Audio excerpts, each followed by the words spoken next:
Hello, hello, hello. Video time. We finally got the living room heated, which is nice. I still have super thick winter gear on with my big fat Baffin winter boots, winter work type of boots with reinforced steel toe and all of that. I can kick ass with those. Those are very, very multi-versatile in use, in application. So I found this rock here at the beach about, I would say 5 years ago maybe, with the Papa Dog together. So I call this my Papa Dog rock because it almost has the shape of a heart, and I absolutely love this. Looks a little bit like a bicycle seat, sort of. I absolutely love it. It's great. So I guess there are different minerals in it that I don't know what they are, but I'm guessing that it could be jasper. So, I don't know. I love all rocks and I love all minerals and crystals. I love everything. So, I have my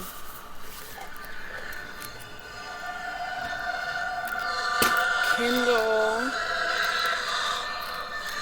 Fire 8 with the super frame, and there are the loudspeakers. And I am playing Mozart's Requiem.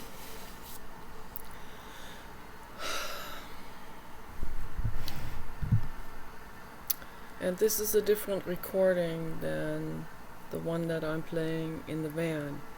This is Herbert von Karajan. This is a very old German recording. And the one I'm playing in the van is Herbert von Karajan. This one is Karl Böhm.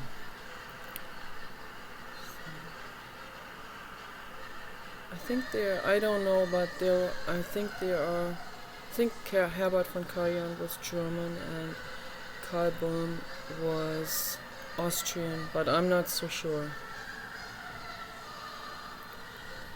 This is my absolute favorite version, the Karl Böhm version, because this is the slowest version of all, and the Requiem in particular has to be extremely slow.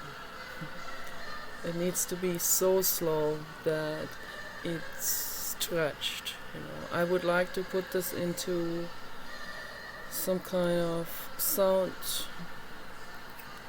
machine where I can stretch this into very, very, very, very long. And so I have these ideas for a movie that I would like to make.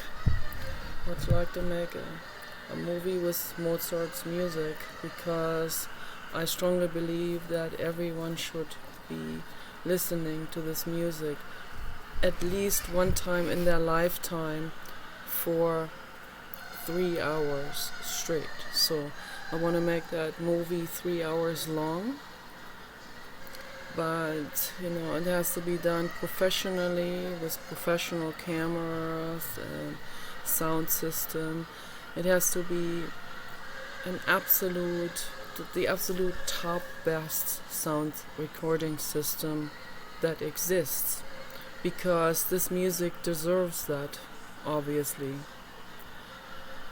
This music, you can't put this in some kind of, like in the van, for example, then it has these bass undertones for rap music and stuff like that, which doesn't apply to classical music, and then it probably vibrates the whole van, when the tones go down to bass.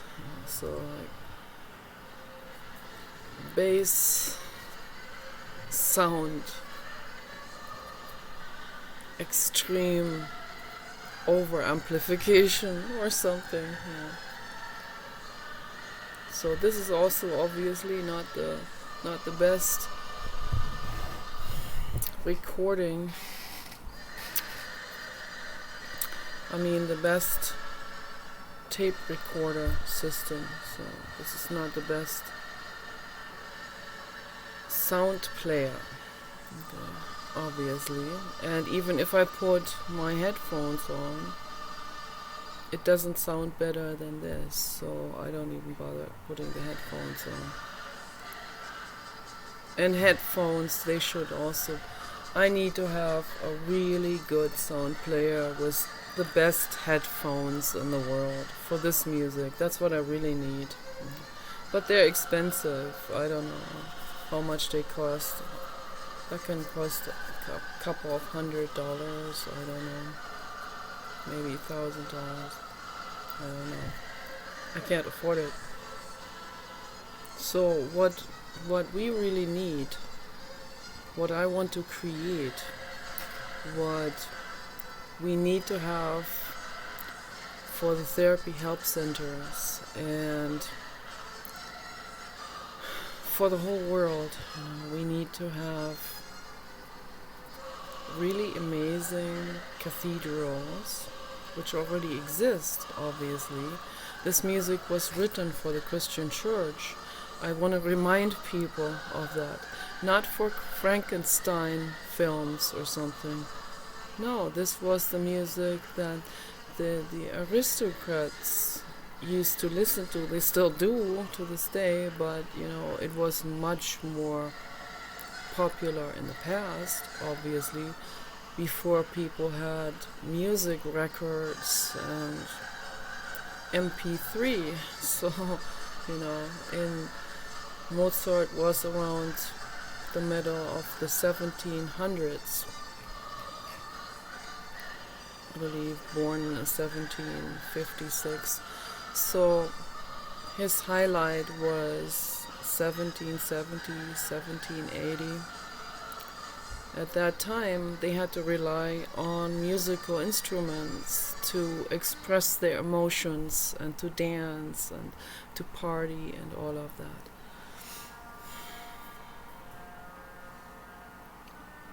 And I guess the peasants, they had their folk music. That's why it's called folk music. They were more into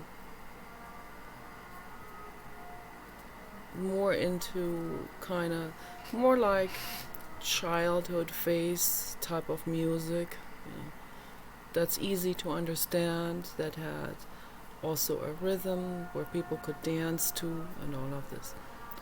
The aristocrats listened to these compositions, and back then the aristocrats were also the ones that were very highly engaged into the Christian church and into church concerts and organ concerts and church events and all kinds of things that revolved around the Christian church. Latin was taught, Old Latin was taught in connection to the Christian church. So the Old Testament and all of that was written in Latin, and only the scholars learned the Old Latin, and they were even talking to each other in Old Latin. So I cannot even imagine how that would be like.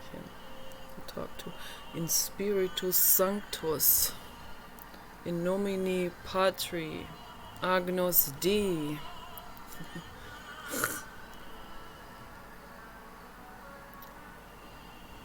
Talk like this to someone all day long. In nomine Patri means in the name of the Father, of course, was written for Jesus Christ and all of this, and for the Christian God, which they envisioned as, I believe, that one big painting of the Christian God touching the finger to Jesus Christ. So they had someone, I don't know if this was a print or if someone actually repainted it. We had a big mural type of painting of that in the Waldorf school where I went to school. Waldorf school was very influenced by the Christian religion. And Germany in general used to be, although people they thought they weren't associated with that anymore, the entire moral system was still very much embedded into their brains. And I question that moral system. And we should all question that moral system, okay? So maybe if you imagine that Christian God with the white beard appearing in form of a cloud, then that is the response of the infinite cosmos to your vibration that you send out there. So sometimes that happens. Sometimes a cloud formation shows itself, and it could show itself in all kinds of things. But that's the infinite cosmos, sometimes making a joke, and sometimes just vibrating with your frequency and with whatever you envision. So it gives you what they call the law of attraction and synchronicity. So you're looking at that painting, for example, I don't know who painted it. I think Leonardo da Vinci painted that. And then people envision what they call God as an old man with a white beard. And so then it could occasionally occur in the sky. And then people will say, see, this is proof, this is real, right? But that's the infinite cosmos. That's so much beyond a white bearded man, right? It just plays with whatever people play with, these ideas, okay? People painted that, obviously, in their own image. So they created a God that they envision in their own image, like the Overfather or Overlord or something, the super authority, as it was in the past, always the elder father, the grandfather, or Baba even, like in Sanskrit. Baba means the grandfather, the wise elderly man. So Sai Baba comes from that. Sai Baba was a guru type of figure that has reincarnated, and they called him the Sai Baba. I don't know what Sai means, probably the truth speaker or something like this. Satya means truth. Satya, Sai Baba, the truth speaker, elder father, grandfather. So it's all very interesting, really. If we study this, if we get more into depths of word origins and into theology in general, but study theology with an open mind and not coming from a religion and in order to prove that your religion is right or something. Because some religion can say something that's truthful, okay? But they can also say something that's completely a misunderstanding, of course. So just because it's a religion doesn't mean that that has to be all ingested and downloaded as the truth. So you find out for yourself what the truth is, really.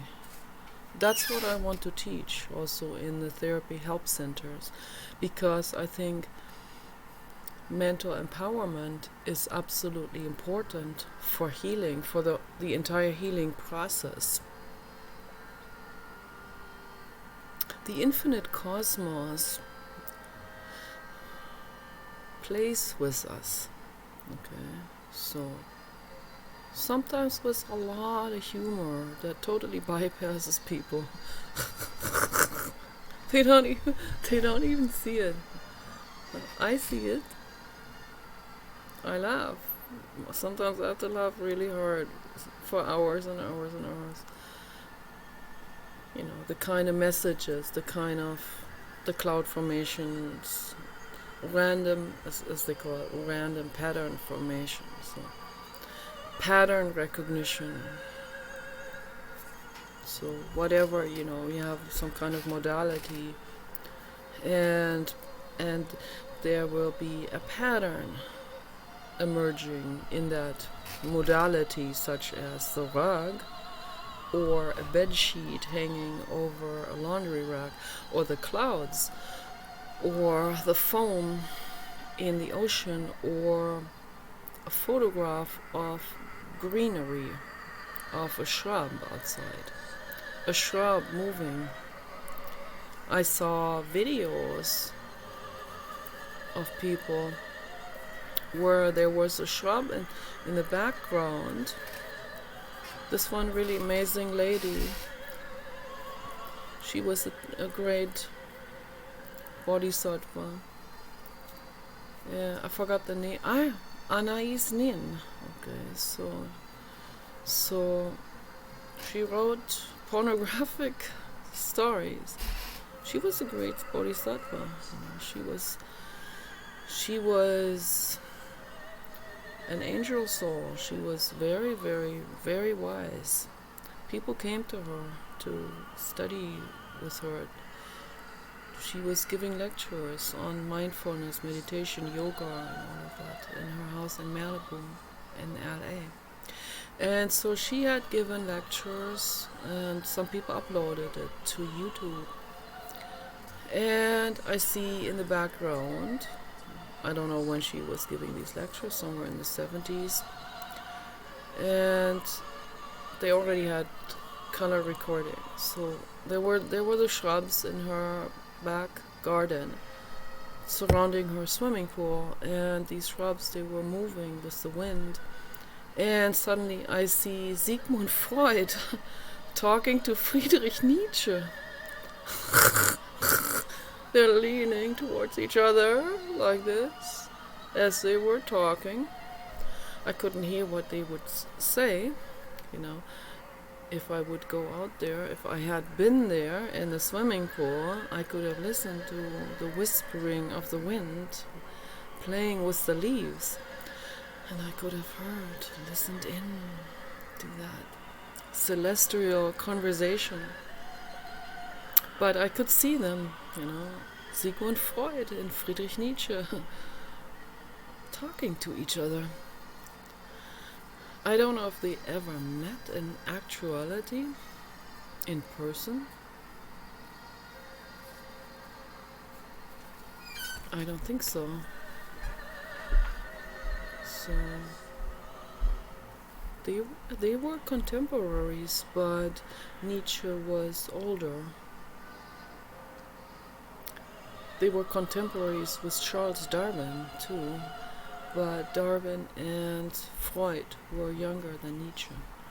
So I don't know, a generation younger or something. I don't know if they ever got to meet each other. But in the shrub, they both appeared as old men talking to each other. Old men with beards. I thought that was very interesting. So I doubt that most people would recognize that. So people would walk by there and not notice what's going on there in that shrub. But I see it because I'm attuned to it. That's my artist mind also. I'm very, very shape oriented, very pattern oriented brain. So I see shapes and formations and faces all the time and stuff. Sometimes in my laundry, that's in my shelves or in my bedroom closet. And sometimes there's a face and then I talk to that face. I say, you have to go into your own mind, because sometimes the face is angry. Sometimes they're gnome faces. And today when I woke up, I saw a very, very, very sweet dog, horse type of face looking at me from a self-made undergarment that I made out of,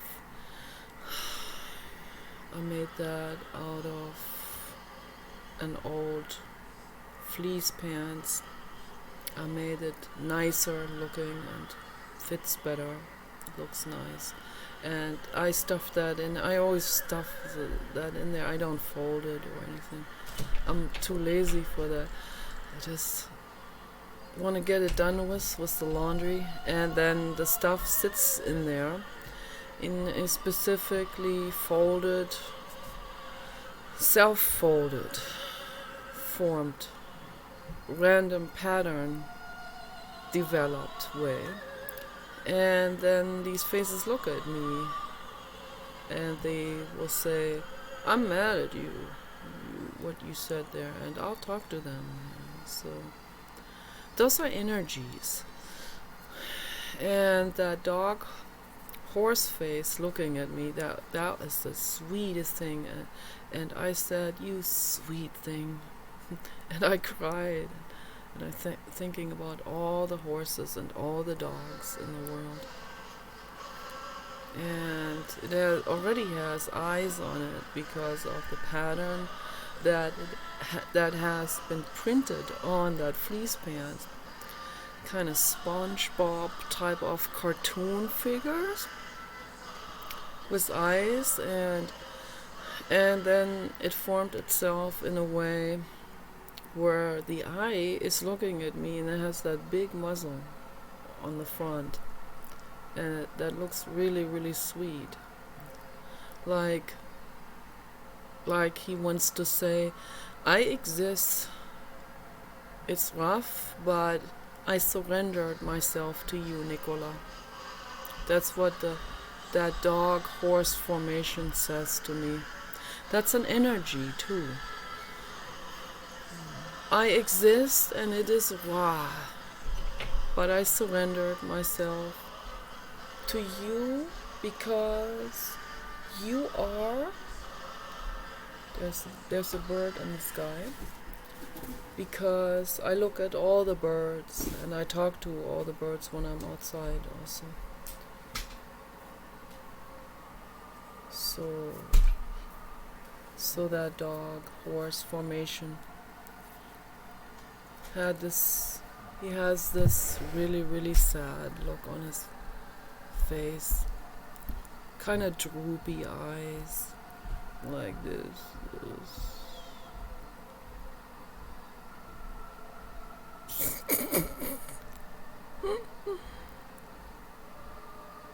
I have wrinkles here,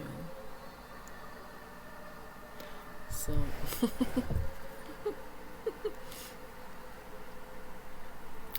but that's okay.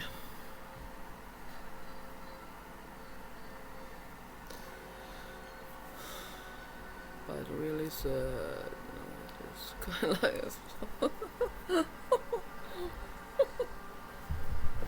like kind of raw, like the way I look sometimes. Raw, completely raw facial expression. I also want to be that raw. I want to be real.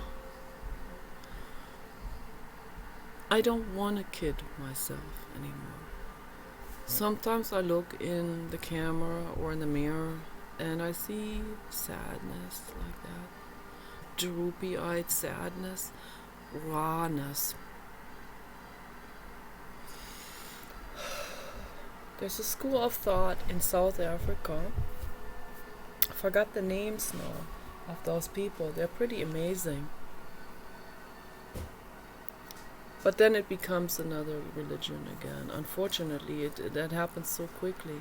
But they have quite something going there. They understand something. They understand that we have no other choice other than to come back to ground zero base camp, we have to come back to what Jiddu Krishnamurti calls nothingness. I don't know if that's the right word, because there is never any nothingness anywhere in the eternal cosmos, in the infinite cosmos.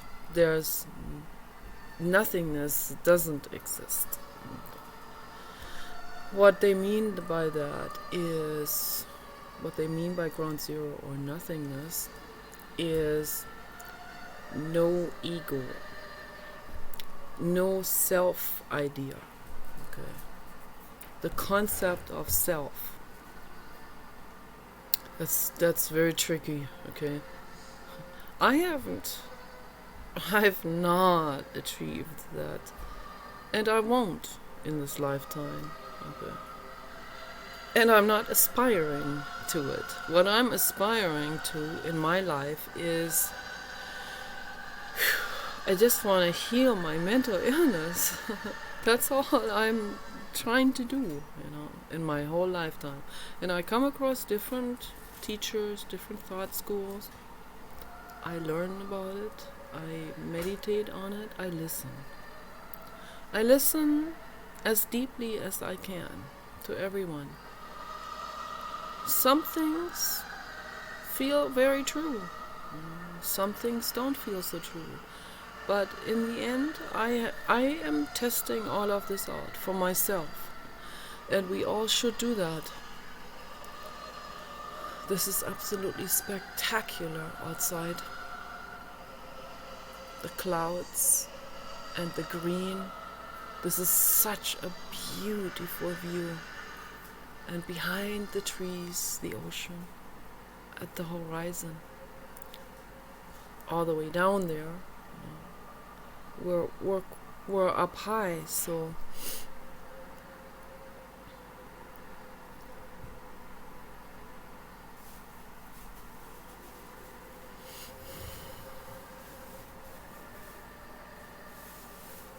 but those people in South Africa, some of those people, they made videos.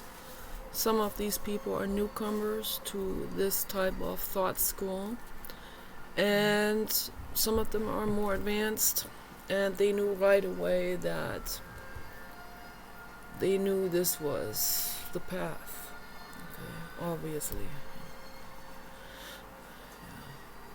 People call it Puritanism. That's some kind of another religion, like the Mormons. I agree with the Mormons, but they don't do it. I guess they do it for totally different reasons than I do it, or the people in the South African group, or the Buddhists, or the people who are really serious with Buddhism. They don't use that as a religion. The ones who really are serious about it. The ones that listen to Jiddu Krishnamurti, they know this is not a religion. They know Gautama Buddha was not some kind of religious figure. They made him into it. Many people did. And that's not what he was trying to do. What he was trying to do is bring people back to themselves, away from the idea of me, self, myself, me, myself, and I, as they always say. That's a criticism against the selfish way of thinking. So that's also a misunderstanding. It's a complete misunderstanding of existence.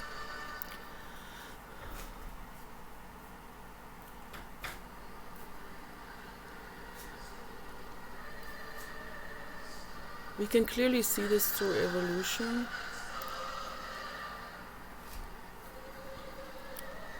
I mean, we can look at evolution if we look at our cousins, the other species. Okay, so we get an approximate idea just from looking at them how the animals have evolved, how the whale has evolved, how the human has evolved, how the elephant has evolved. Okay, we all have a distant ancestor, all of us, even though we look very different. We come from the same source, from the same ancestor, which was, I would say, the pre-mammal dinosaur, a small dinosaur who survived the ice ages, small dinosaur who grew hair and who would, well, when he gets cold, the hair would stand up on end to fluff the hair up to create more of an insulation to the cold. So that's where we come from a pre-rodent animal. All of us, the whale, the elephant, the great apes, which are our closest cousins. Okay, we are great apes. Okay, this is the truth.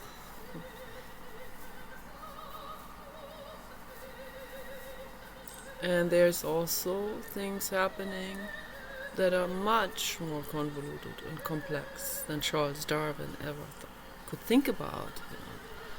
Could possibly, I mean, how can he understand this?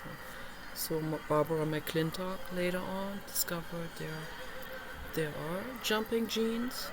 There are genes on our DNA that are not fixated, that can turn themselves on and off.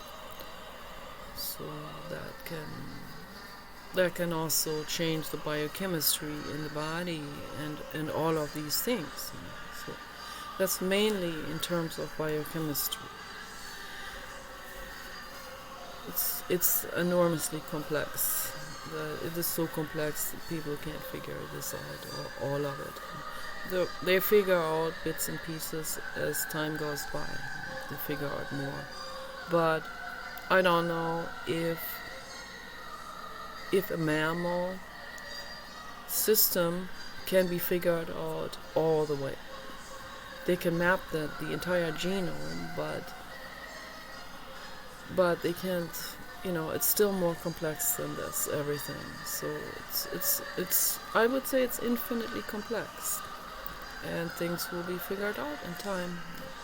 But then there'll be more things there'll be more questions that will arise and that people will be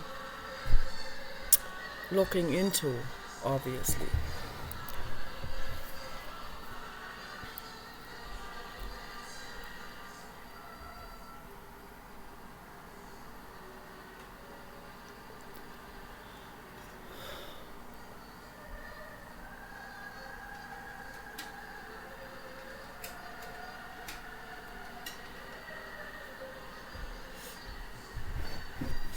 Yeah, it sucks when you get rings under your eyes and like a puffed up stuff and some kind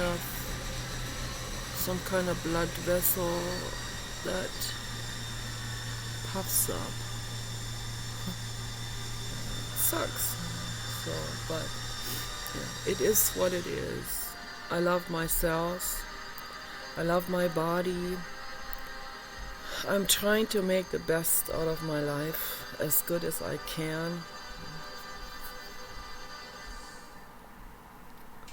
I try to learn about the world, about myself, about my mind, about my body. I want to contribute love to the world and healing. And if I want to do that, I have to be radically honest with myself. I can't be hiding behind plastic surgery and face lifting creams and whatever. The YNT, they're older even than I am. They're like 14 years older than I am. They're almost another generation. And Dave Manichetti, and someone interviewed them, Dave Manichetti. I'm a super fan of YNT. They're super great. And they had a couple of years ago, they had a new album called Face Melter. Kind of fitting, for their generation particularly. And so their faces are even more melted than mine. So, but they still look good. They're still rocking and rolling, so much more than I am. I used to. I kind of quit listening to heavy metal. So I'm just listening to classical because I always loved classical the most. Always have, my whole life. But metal is kind of first line, as Arjanov and Esther Odermatt always said. Metal is first line, which is our first line primal zone of emotions. Pop music is like second line childhood. Folk music also ties into that. So classical is first line, and metal is first line because it's heavy. Classical is heavy and metal is heavy. So heavy. And YNT, they're extra dripping heavy. So they are mega hardcore, heavy, emotional, and all of this. And I resonate with that. So maybe a lot of people, that's why they're underrated, because a lot of people want to run away from that. So they'll turn to Metallica instead, that are just lashing out. Metallica wants to go to war, basically. Before they had the two environmentalists on board, they were like going to war. Now the environmentalists, they had a lot of influence on that band. Trust me, I am so grateful for that. That's really cool. They taught them a lot, I think. Maybe Lars Ulrich, he got some introspection because of these amazing angel souls that joined them. So, and I'm sure that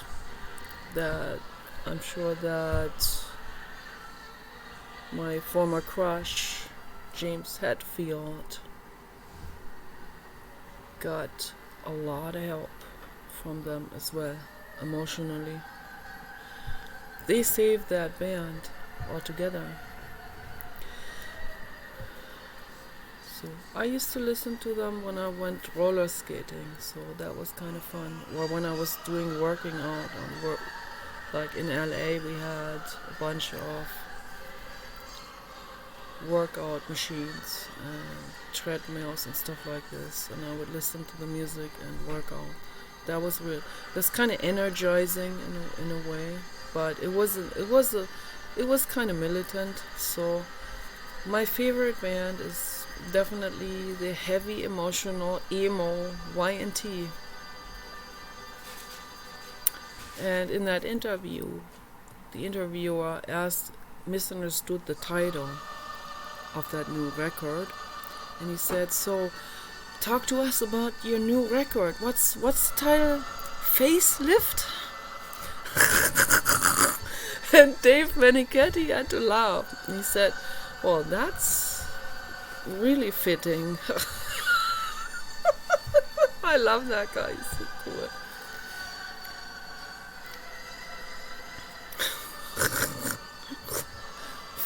The face melts first before they go to have a facelift.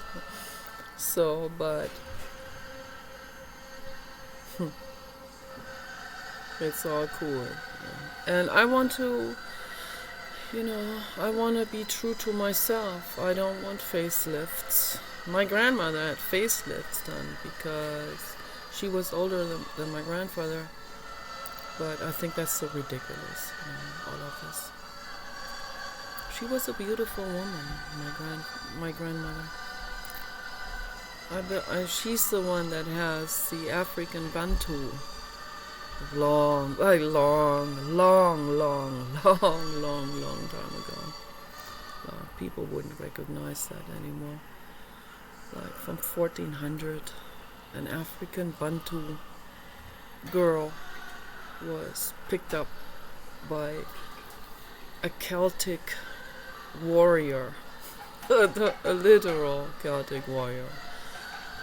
A Viking went over there and picked up a hot African Bantu chick and brought her with him to Europe, and they created a lineage. Okay, so, and that's my family's lineage for my grandmother.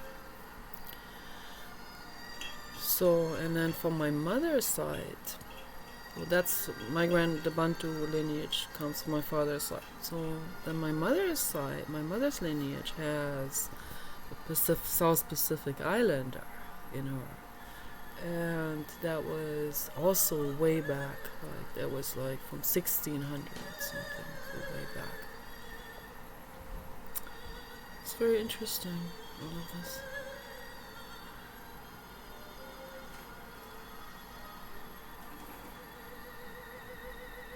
I have 14% British Isles and about 6% Scandinavian. And then I have some percentage of all, like literally all European countries. Hungarian, Slovenian, Slovakian, Russian, everything. Italian, Spanish, Portuguese, everything. Yugoslavian, all of it. Holland, Belgium, France, all of those countries. All the Eastern European countries.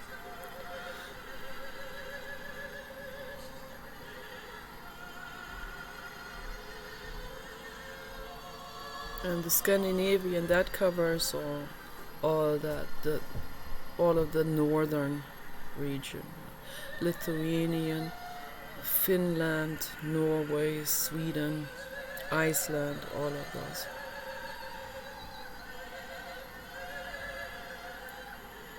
People always think the Germans, that's like one fixated gene pool or something. No, it's not. The Germans consist of enormous mixing. Enormous.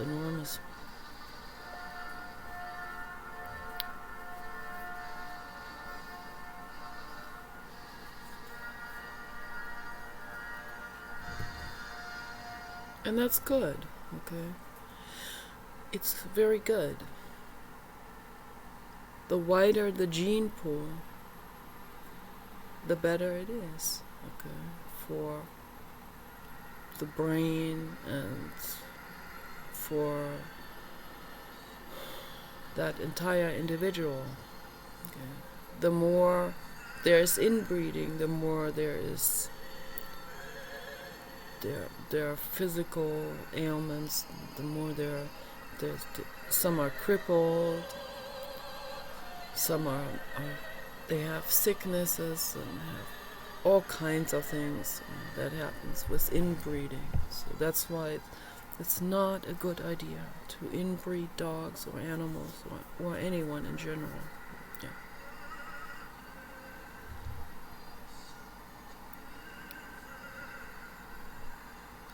This is a beautiful recording, absolutely gorgeous. Karl Böhm is the conductor.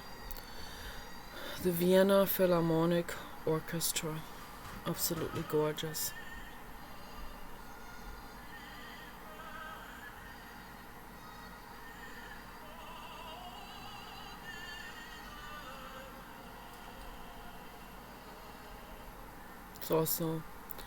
This is also kind of like,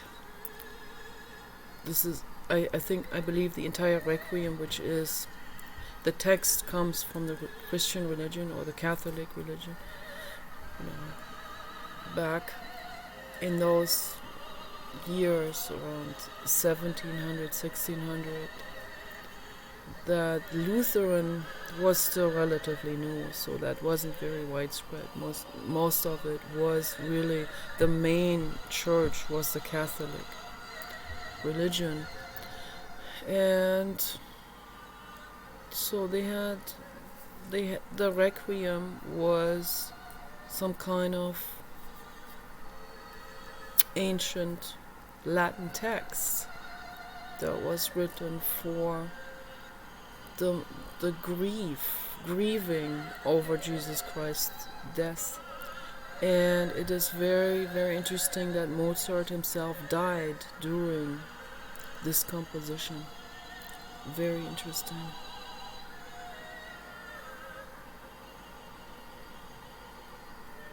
At a young age, at 36 I believe he was, died from pneumonia.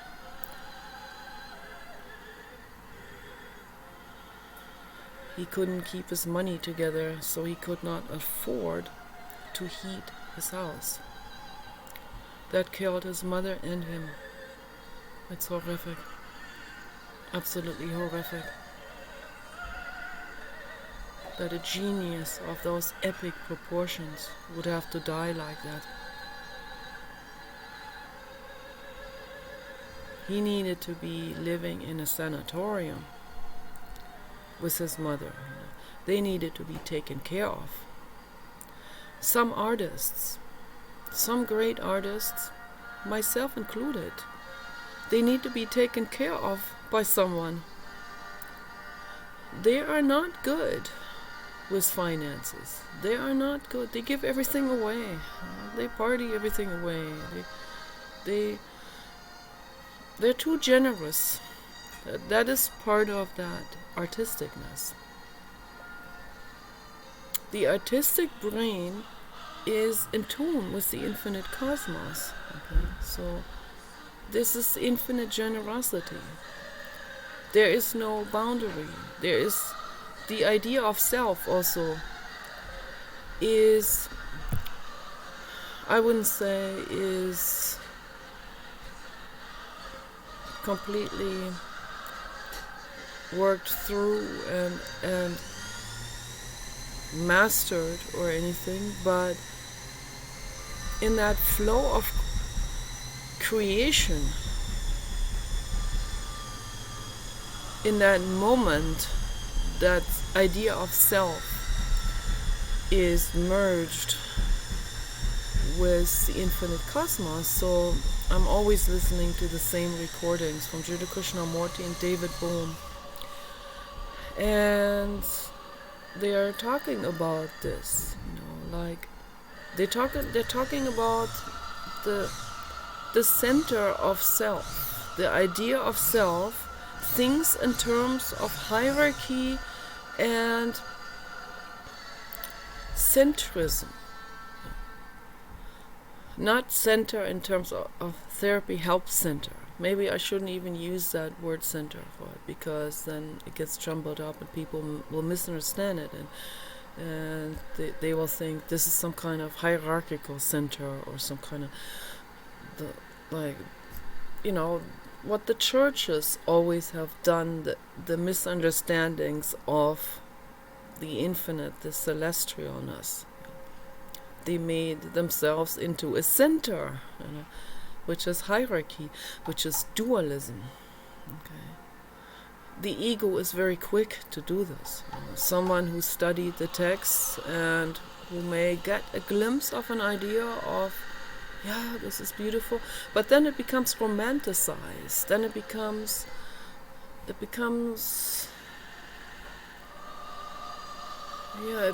kind of romantic, which is okay too, but it becomes kind of like dreamy, and the ego is always involved in that. Okay, like the ego wants to, for example, let me use this example. Let's take some kind of minister of a church, and let's say he used to be an alcoholic and he converted now to he becomes a Catholic or an evangelical Christian, and he quit the alcohol. It's too bad he has to substitute it with the belief system. That's a pity. I talked to a Jehovah's Witness lady. She used to be a chain smoker. The moment she became a Jehovah's Witness, she didn't have a craving for the cigarettes anymore.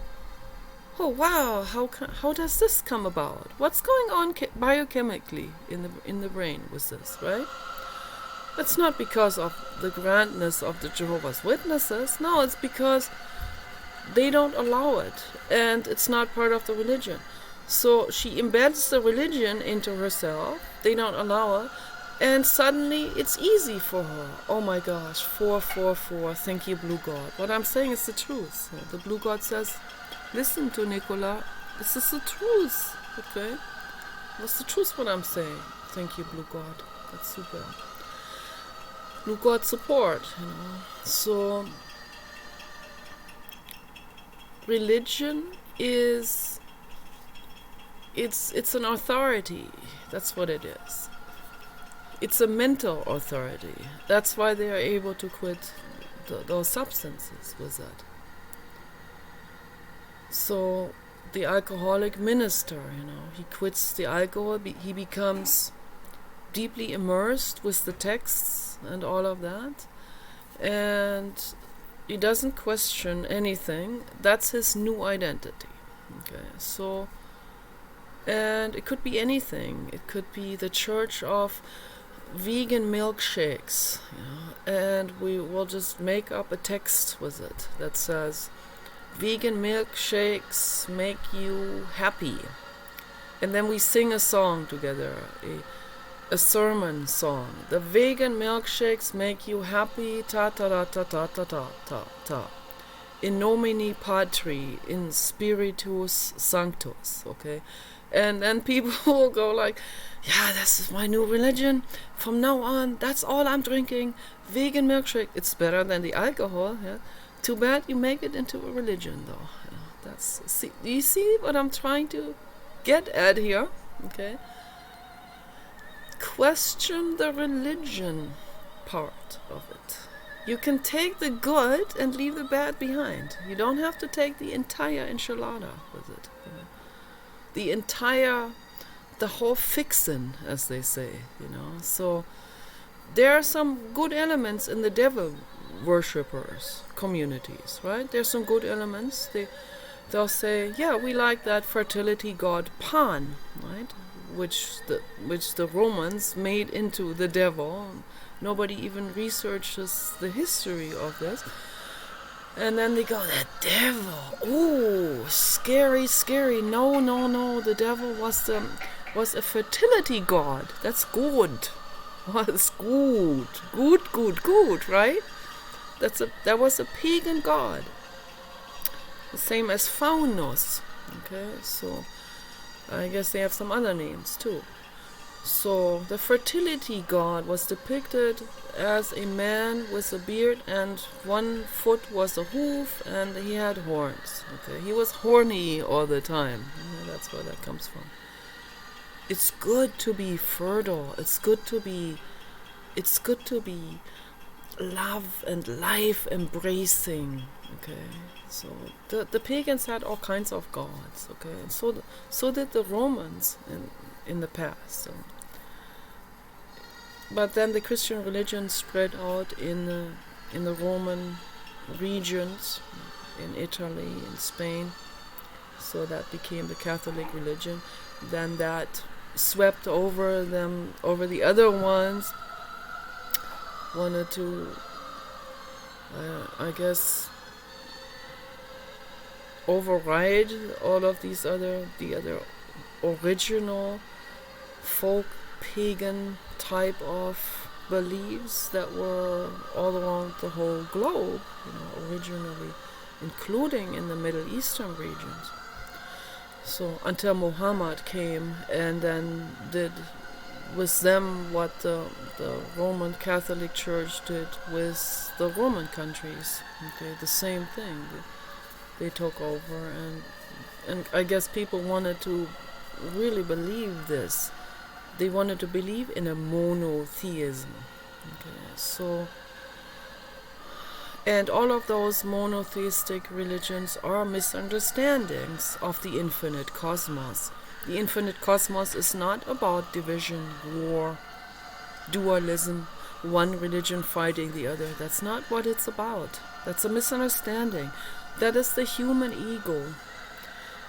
That's the great ape fighting another great ape.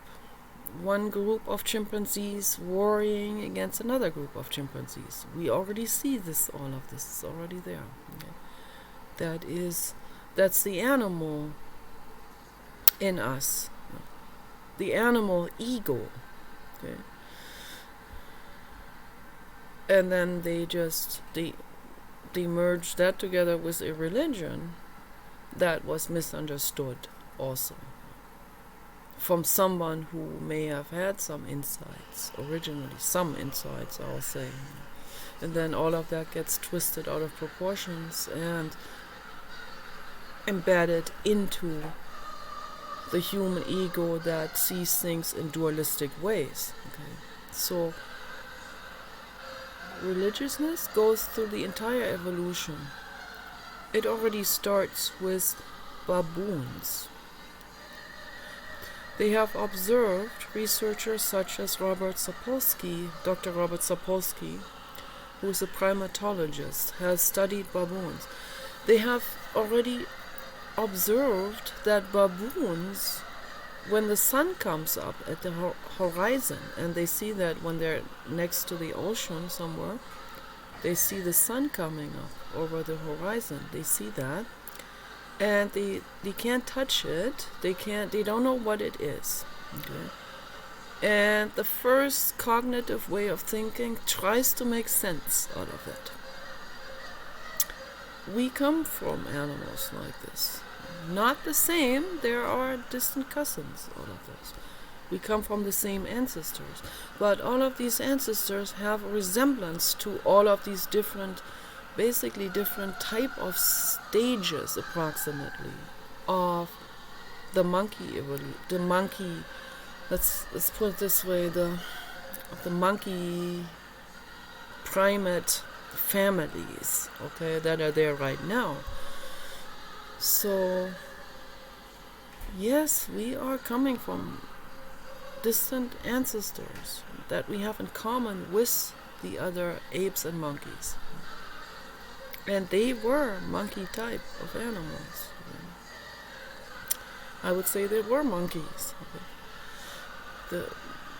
Some Jehovah's Witnesses will say to me, well, you come from the monkeys. I come from Adam and Eve. I say, bro, cool. Okay. We don't need to talk any further about it. There's no sense in it, right? So, but keep in mind, that's the ego. Okay? That's the egos that are taking offense to an evolutionist saying we come from distant ancestors that we have in common with the other apes and monkeys. Okay? They take offense to that, which is speciesist to do, to take offense to that. Because we're all on eye level, we're all equally precious on this planet, okay? Just because one species has some engineers, I say some, okay? The rest are not. But the rest will identify with those engineers and say, we created a car. No, they didn't. Only some engineers did that were extra smart. But even the engineers, why would they put themselves on a pedestal over the other apes, right? That wouldn't make sense. Elon Musk would never put himself on a pedestal over the other beings. That's why he says life. All life, okay? All life is equally precious.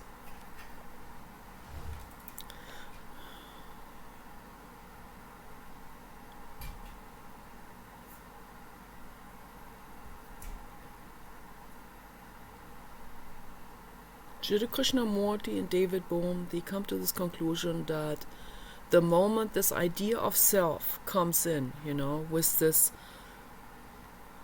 the ancient ego,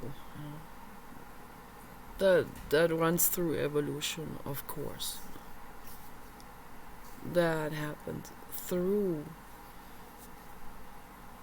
evolving and through biology, the biology, you see it in wolves, you see it in a lot of animals, even in whales, even in dolphins. Many of them have an ego, okay, but they have a different way of life that is much easier going, so that didn't really bring the ego so much into the forefront. When there is total love, like I have with the horse, there is no more center or self in that moment. In that moment, there's the total creation process. When you watch my videos that I make with my horse, you can see it is a dance. That is the total creation process. Creation as an art creation. Okay. This is the flow. This is what Jonathan Mese calls the child, the flow, das Spielkind, the play child. Okay. Friedrich Nietzsche is das Spielkind. Friedrich Nietzsche is that baby, that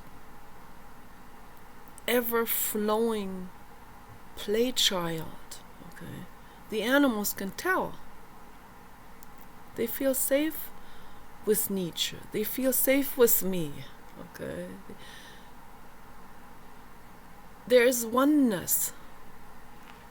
Total oneness. There is no more division. Okay. The horse is me. I am the horse. We are together in an energetic field. Okay. There is no division. I'm not gonna train that horse. I'm not gonna, I don't even want to use the words that people use. This is my friend. Okay. The horse is my friend. We're on eye level. We are dancing together in an art creation, in a flow of life. Okay. There is no center, there is no hierarchy, there is no dualism. Okay. His happiness is my happiness. His love is my love. Okay. You guys take care.